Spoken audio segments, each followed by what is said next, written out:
삼성중공업 2024년 1분기 실적을 스루프 회계로 분석하고 연말 매출까지 예측해 보도록 하겠습니다. 매출은 전년 동기 대비 47.4% 증가, 영업이익은 무려 6,412.2%가 증가했습니다. 그리고 포괄 재고 회전율은 0.4회전으로 산출되고 PBR은 2.33 상태입니다. 분석을 함에 있어서 애로점은 재고자산 및 비성분 명세, 분기에는 미공시를 했습니다. 이 두 가지가 가장 필요한 그 데이터인데 이거 없이 어떻게 분석해 낼 수 있는지 그 또 비법을 또 소개하는 거로 하겠습니다. 구독, 좋아요 부탁드리고 1.5 배속을 보시기 바랍니다. 공시된 원가회계 손익 계산서는 매출이 2조 3천억 원대로서 전년 대비 47.4% 증가했고 포괄 재고자산은 5.3%로 감소했습니다. 원가회계 영업 이상 상으로는 재고가 감소하면은 기대치만큼 그 영업이익은 안 나오게 되어 있습니다. 매출 원가가 더 크게 증가를 했죠. 그래서 매출 총이익이 32.1% 감소한 거로 돼 있고 판매 관리비를 5.5% 감소시켜서 영업이익은 270억 원으로서 전년도보다 61.4%가 감소한 것이 원가회계 결산사항이 되겠는데 표지 제목상으로는 상당히 올랐다고 그랬죠. 그게 왜 그런지 스루펫 회계로 좀 보도록 하겠습니다. 스루펫 손익계산서로는 매출에 비례하는 매출 재료비가 1조 4천억 원대로서 55.58%가 증가했어요. 그래서 원재료 가격이 이게 그 갭에 플러스 8.4%이기 때문에 원재료 가격이 상승했다라고 1차 추론이 되겠습니다. 스루풋 금액상으로 35.9% 증가했고 스루풋율은 3.3% 하락했습니다. 매출 재료비 증가로 인해 가지고 상승으로 인해서 어, 그 슬픈율은 떨어졌습니다. 운영 경비가 15.4% 증가했어요. 그 결과 TOE 생산성은 1.27로서 전년보다는 0.18포인트가 상승했습니다. 그리고 슬픈 영업이익은 1329억 원으로서 원가 회계 영업이익보다 무려 1059억 원이 더 이익이 났습니다. 전년도에는 스르프상으로는 21억 원 적자였습니다. 그래서 6,413.2%가 전환이익이 된 것입니다. 이렇게 스르프상으로 1,000억 원이나 더 높게 이익이 산출되는 것은 포괄 가공비 배부 재고 자산이 크게 감소했기 때문입니다. 재고자산 내역이 공개가 안 됐기 때문에 그 전체 재고자산을 그냥 적용을 했어요. 분석을 하는데 5,497억 원이 감소했습니다. 그리고 계약자산이 이제 포괄 제공으로 보는데 이것은 2,555억 원이 증가했고요. 참고적으로 계약부채를 지금 표시를 하는데 계약부채가 4,433억 원이 증가했는데 이것은 우리가 그냥 쉽게 생각하면 선수금을 미리 받은 거 플러스 이제 책임지고 그, 그 선박건조의 진행에 들어갔다. 이런 성격이겠죠. 보험업의 그 보험 계약부채하고 같은 성격이라고 보시면 될 것 같습니다. 계약 부채가 많을수록 더 좀 긍정적인 시그널을 보내고 있다고 할 수 있겠어요. 해야 될 일이 많다는 얘기죠. 그 차익이 9,621억 원이 되겠습니다. 계약 자산하고의 차익이. 이 계약 자산은 뭐 우리가 좀 쉽게 이해하려고 그러면은 건설업에서는 미청구 공사인데 아직 청구하지 아니한 것을 그 공정 진행이 오래 걸리니까 수익으로 인식하는 방법으로 계약자산이라는 계정을 쓰고 있습니다.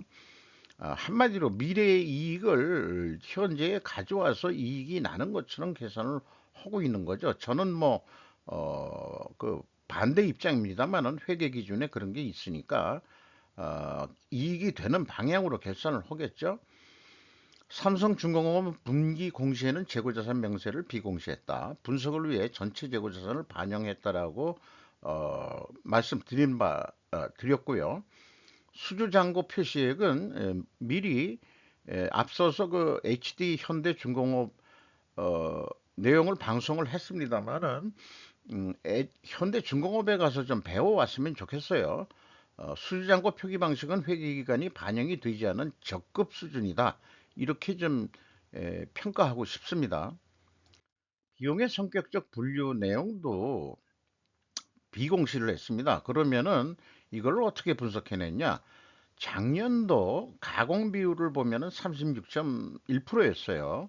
그러면은 이제 원재료 가격이 상승하고 이런 거에 따라서 가공 비율이 좀 변화가 있을 텐데 분명히 원재료 가격이 요즘에 그 철강제 이 배를 짓는데 철강제가 그 핵심적인 거라면 철강제 가격이 내린 거로 돼 있지만은 그대로 아직 그 불확실할 때는 그냥 작년도 수준으로 36%로 그냥 적용해서 모든 거를 이 총 제조 비용은 역산으로 풀이해낼 수 있거든요.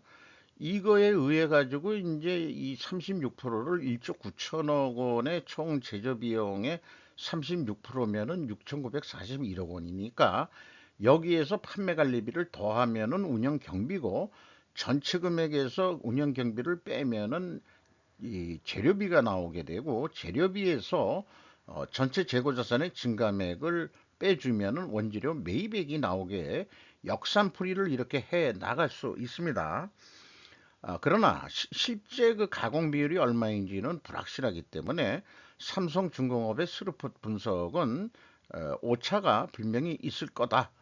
요 말씀을 좀 미리 말씀드리지만은 그래도 그 조선 3사하고 그 어떤 차이가 있겠느냐 하기 위해서 분석을 이렇게 좀 해봤습니다.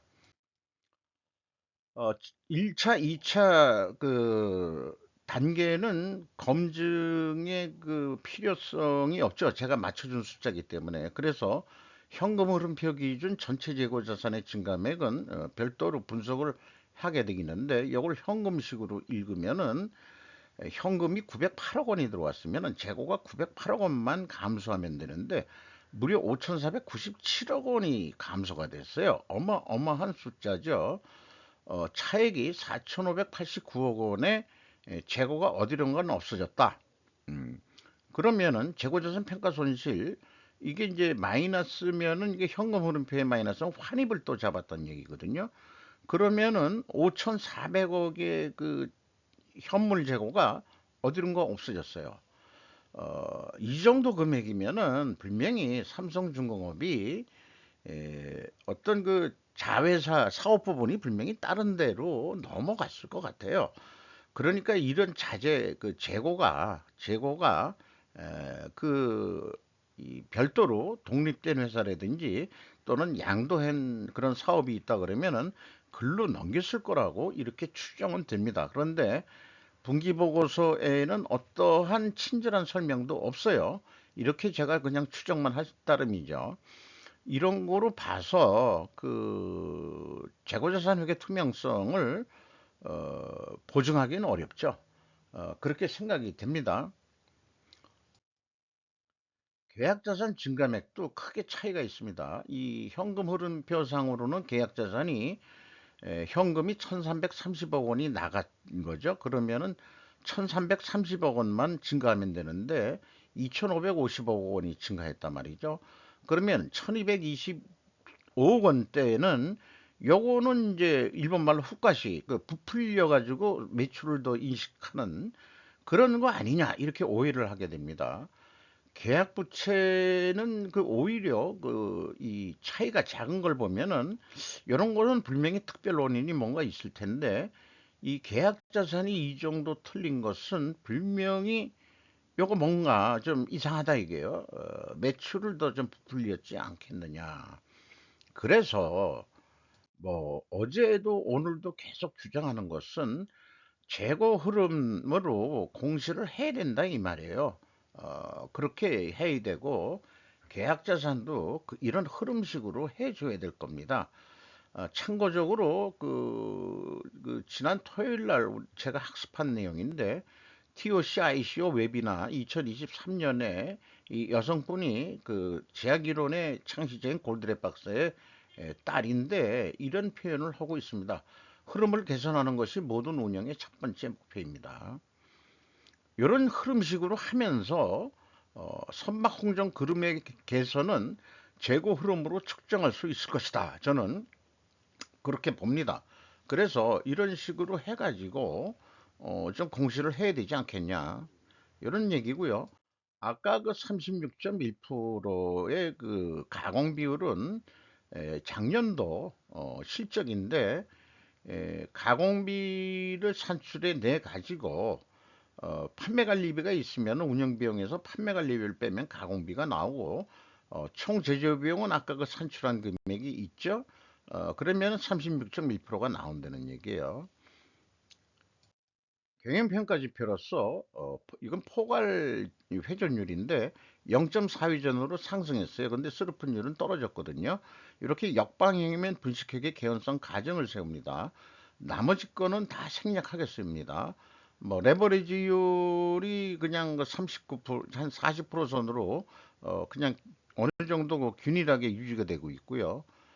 두퐁 ROI는 주주가 경영진을 평가하는 지표인데 작년도 0.1%에서 3.7%로 상승했으니까 실제 1분기 영업은 아주 잘했다 이렇게 볼 수 있겠습니다. 그리고 아까 그 회전율과 그다음에 스루픈율의 그 역방향 요 세 번째에 해당하는데 분식회계 개연성 가정을 세울 수밖에 없고 회사가 이를 반증하려 그러면 하락한 것수 원재료 가격은 하락하고 수주 판매 가격은 인하된 것으로 해야 되는데 스루풋 회계상으로는 원재료 가격이 상승한 거로 일단 보이죠. 그래서 회사가 제시한 걸 보면은 원재료 가격이 하락을 했어요. 요거는 이제 그 반증 추론에 해당이 되겠습니다. 그리고 제품 가격은 내려가는 거로 되어야 되는데 1.3%로 돼 있어요. 그래서 그 이 패스가 안 됩니다. 그 지금까지 얘기한 것을 조견표로 만들어 보면은 스르프 손익계산서에서는 그 원재료 가격이 상승한 것으로 1차 추론이 되는데 2차는 그 비성분을 공시를 안 했기 때문에 가정에 의한 그 이 재료비 증감은 의미가 없어서 이건 없다고 보면 되고 역방향이기 때문에 분식회계 개연성 가정을 세웠는데 반증을 하려면 원재료 가격이 하락하고 수주 판매가도 하락해야 되는데 원재료는 하락한 게 패스가 되지만 수주 판매가는 하락이 아니고 올라갔단 말이죠. 그런데 사실 실제 수주 가격은 아니에요. 그 제품 판매 가격 추이는 세계적인 어떤 통계 기관이 한 것을 가져다가 표현하는 거기 때문에 그래서 이것도 이제 조견표로 해보면은 원재료 가격이 4.6% 하락했으면은 가격 하락 압박률은 3%인데 거꾸로 1.3%다 이거죠. 그러면은 이게 그 수렵 손익상에는 원재료 가격이 상승한 거고 반증 추론과는 또 모순이 일어나기 때문에 이게 왜 그런가 이렇게 되면은 이것 때문에 분식회계 개연성 의구심은 버릴 수가 없지만은 계약 자산이라는 걸 제가 포함을 시켰죠. 이것이 또 추가적인 영향을 미친다고 보겠습니다. 실적에 의해서 이제 연말 매출액이 얼마가 될 거냐 하는데 제가 뭐 이 점쟁이도 아니고 그냥 한 단순 내배를 합니다. 그런데 그래도 뭔가 근거를 찾으려니까 1분기 그 매출 실적이 이게 이제 이 연간이긴 한데 억 원대고 작년도보다 29%가 그 상승했어요. 그래서 연간 한 117% 정도 올라가지 않겠냐. 이렇게 봐서 이것을 적용을 해서 해봤습니다. 그리고 스르풋은 재료비하고 운영비용 각각 예산을 산출해 낼 수 있는데 원가회계는 그럴 방법이 없죠.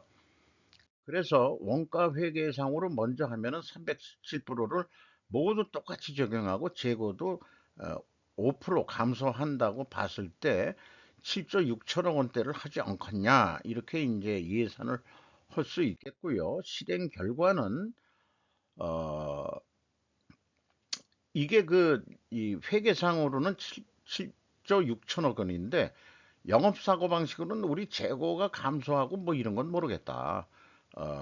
우리 지금 장사하기도 어려운데 우리는 좀 보수적으로 안전한 땅으로 가겠다. 그래서 7조 3,800억을 허기로 사내에서 그렇게 이제 의사결정을 하면은 이게 적자가 나게 돼 있어요.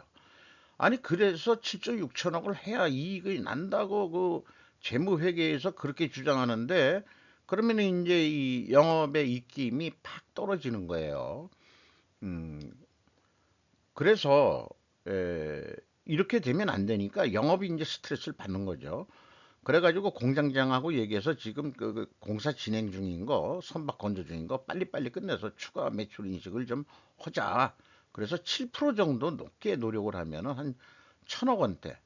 1분기 실적, 이게 2023년 실적이라고 했지만 여기 1분기 실적일 겁니다. 이게 표현이 제가 좀 잘못됐네요. 요거는 저 바꿔 써야 되는데, 그래가지고, 그런데 이제 이게 7% 올린다는 게 엄청 힘드니까, 재고를 늘려. 또 재무회계에서 재고를 늘려. 내가 한 수 가르쳐 줄게.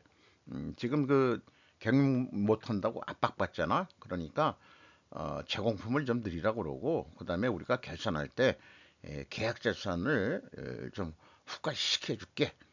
이래가지고 5%를 장부상 증가를 시키면은 무려 이익이 3,644억 원이 나옵니다. 그래서 이렇게 결산이 된다면은 어이구 잘했어. 그러면은 이제 실제 공은 누가 가져가요?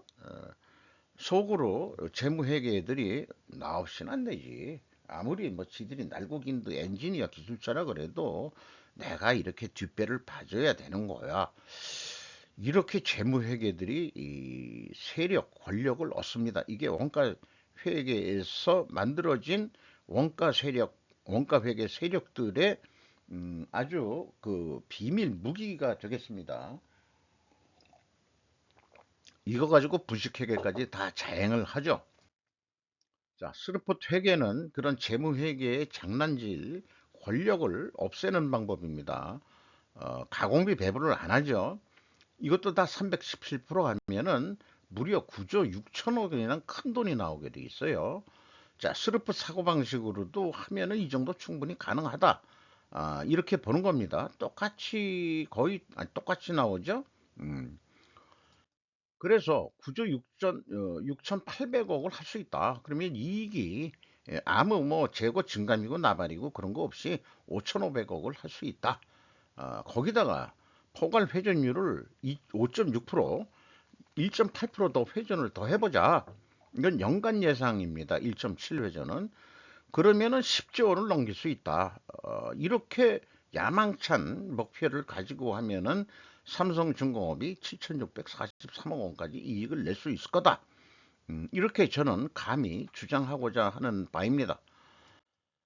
지금 재고가 감소했기 때문에 판매 예가는 원가 회계보다 원래 높게 나오게 돼 있고 또 그렇게 나오는데 그 갭이 너무 컸던 게 좀 문제가 있어요.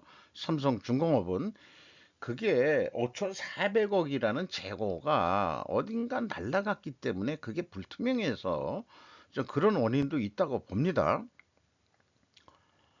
현금 재무지표로서 1번 EAT 새우 현금 순이익은 2,966억 원을 벌었어요. 현금 수익률은 4.9%, 전년 동기 4.2%보다는 0.7% 또 수익률이 올렸습니다. 2번 EMS 사업 활동을 통해서 모두 유입된 돈은 445억 원으로 결정이 됐고 최종 번돈은 1288억 원의 현금이 이건 벌었다기보다도 유입이 됐다.